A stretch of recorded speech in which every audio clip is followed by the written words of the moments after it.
give me fuel, give me fire, give me that which I desire.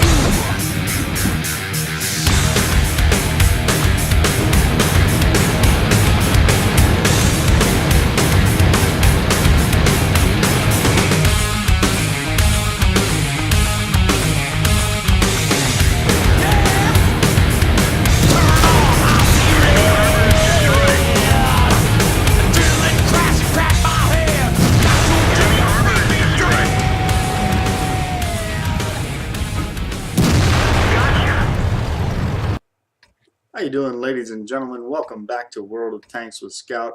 Short one for you today, just a few games in my Cromwell. Thought I'd share this with you because, well, we don't have enough British tank action on the channel.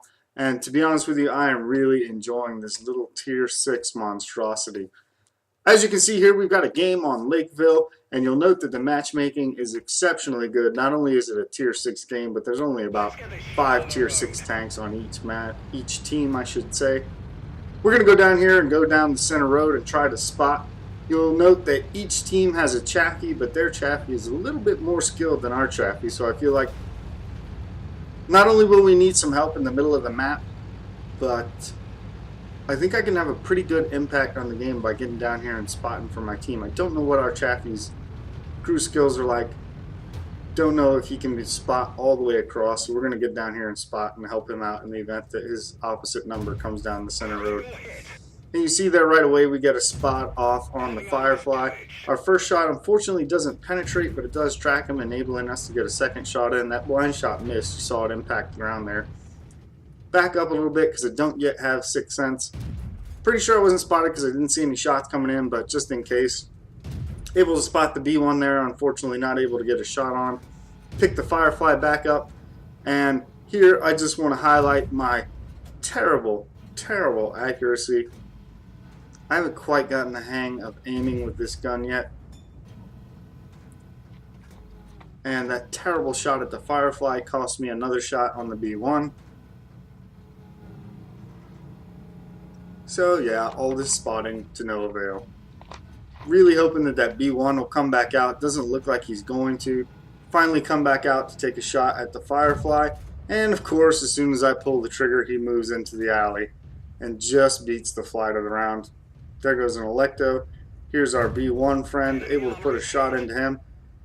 And no, decisions. I decided to go to the Electo. Can't believe that one missed.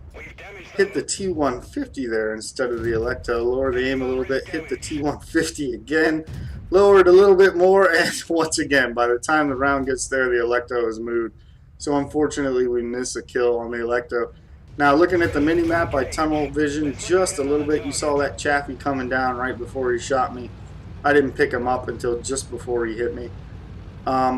You can tell by the team list that there's nobody down here except the Chaffee. He has no support, so that's why I'm pushing him hard. I'm going to get up here, park behind this rock so that he can't get any help, and then just hammer him. And being the good sport and the amazing player that Chaffee is, he just suicides rather than try to secure a kill on either me or my friend, his opposite number there in our Chaffee. What do you expect from a guy named Brain Matter? Good game, yeah, GG, whatever. And now, since we know he had no help, we've got an open path to the enemy artillery. Whoa! Unfortunately, our buddy in the Chaffee gets taken out there by that M41. Don't worry, little Chaffee, we will avenge you. And it looks like we are going to get to feast on some little sky piggies. This M37 ESO Pro doesn't know we're here. A little bit of a misplay there. You saw the last artillery pop up to my right. I should have stayed forward and not exposed the rear of my tank to that shot. Very lucky that it didn't hit me, but you know, hindsight's 20/20, and doing that probably caused him to take the shot that was pretty chancy and miss. Unfortunately, it gets reloaded by the time I get right around. I do take a shot in the flank, but we're able to secure our third kill. Die, Sky Piggies, die.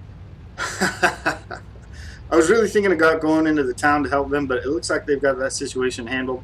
Whereas we've got a T-67 and the Churchill pushing our Sherman friend, so we're going to go down this flank and try to help him out.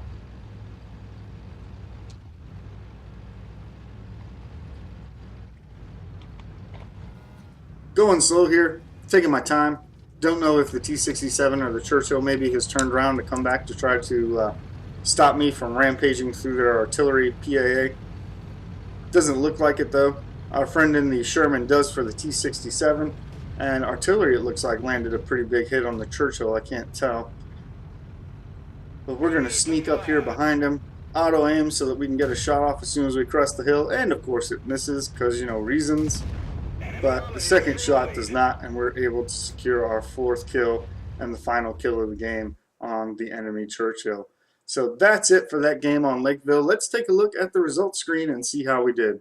So here's the results screen from our battle at Lakeville. You can see that I was able to secure my 2nd class mastery badge, was awarded the fighter's ribbon for killing 4 enemy tanks, fire for effect ribbon, and we got the much coveted Pascucci's medal for killing 3 little sky piggies, and in addition got the high caliber medal. Taking a look at the team score, I was able to inflict 1,740 points of damage and secure 4 kills, good enough for 916 points of experience. First place on the team in terms of damage, kills, and experience. We always like to see that. Kudos to this Jagdpanzer IV, who also had a big game with 1,716 points of damage, 1 kill, and 620 base experience. Moving on to the detailed report, you can see here why we probably didn't get as many experience points as we could have, with 27 shots fired, only 15 hits. Not real great accuracy displayed there in the Cromwell, but of our 15 hits, 14 did penetrate, and we were able to inflict about 1/3 of our damage from a distance of more than 300 meters. So I'm not sure if you can call that sniping. It's more like spraying and praying, but there it is. Took 4 hits, 3 of which penetrated, 1 did not. 110 points bounced by armor. Spotted 4 enemy tanks. Destroyed 4 enemy tanks, damaged 8. Of our 34,047 credits, we were able to bring home 26,247 after repair and rearm. And because of the event this past weekend, we were able to pull in, all told, after our mission completed bonus, 5,248 points of experience. So not a bad game at all in the Cromwell. Really enjoyed that. Always love getting a Pascucci's medal and stomping little sky piggies. Let's take a look at one more game that I want to share with you all. So here we are on Tundra, once again tiered very well, and that is no coincidence. I really think the Cromwell does best in Tier 6 and Tier 5 games where its low alpha damage isn't such of an impediment. We're going to play this one a little bit differently. I think in this map, the way to go in this matchup is to rush to the hill, vicinity Echo 2, Fox 2, I'm sorry, Echo 8, Fox 8. Get to the top of that hill, take it, and then hold it until the rest of our team arrives. There's not a lot that can compete with us in terms of speed. The Cromwell obviously does, but he's not a particularly good tank driver. The T-34-85, same story there. So if I can get up there and hold that hill, I really think I can play a big role for my team in this match, and that's where we're headed. Go, go, go, little Cromwell. You see it moving on out at 60 kilometers an hour. Fantastic speed on this little tank, which makes it so much fun to play. Able to get here way ahead of the enemy Cromwell, who, not sure what he's doing, hooper-derping back there, but we are able to get to the hill completely unopposed, and that is a huge, huge benefit to our team. Gotta pull a little bit forward here to get aimed far enough down. I just said far enough. Far enough down to get shots on that Cromwell, and now we are able to get 2 into him and not take a single shot in return. So he's not looking quite so clever now. I could probably just bum rush this guy if I really wanted to, but I don't want him. Don't want to take any damage that I don't need to. Trying to trick out a shot and then move out in his reload won't make a huge difference because the Cromwell has such a high rate of fire. And no, now he's on fire. Took a shot in the back, so we'll pull on up and finish him off while he's not looking. And now we're able to put shots into the T-34-85. I'm sorry, the KV-85 and the T-34-85. Shooting the KV first because he's a higher priority target, but since he's backed up, we're going to finish off the T-34-85. Secure our 2nd kill. And now the enemy team is in a really bad way. Now if you look down at the minimap, I see those T-14s off to my right, and I'm really thinking about it. I just don't want to quite give up the position on this KV-85 until I'm sure my team's got it handled.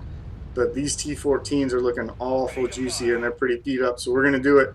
We're exposing ourselves to all kinds of fire off in the distance, but we're able to secure the kill on the first of the enemy T-14s. They're all shooting premium rounds at us, but it's not going to matter. we're able to secure 2 more kills and incredibly bouncing some rounds despite the fact that we're shooting down into the flank of T-14s. There's our KV-85 friend. Really like to finish him off. He's much more dangerous than a T-14.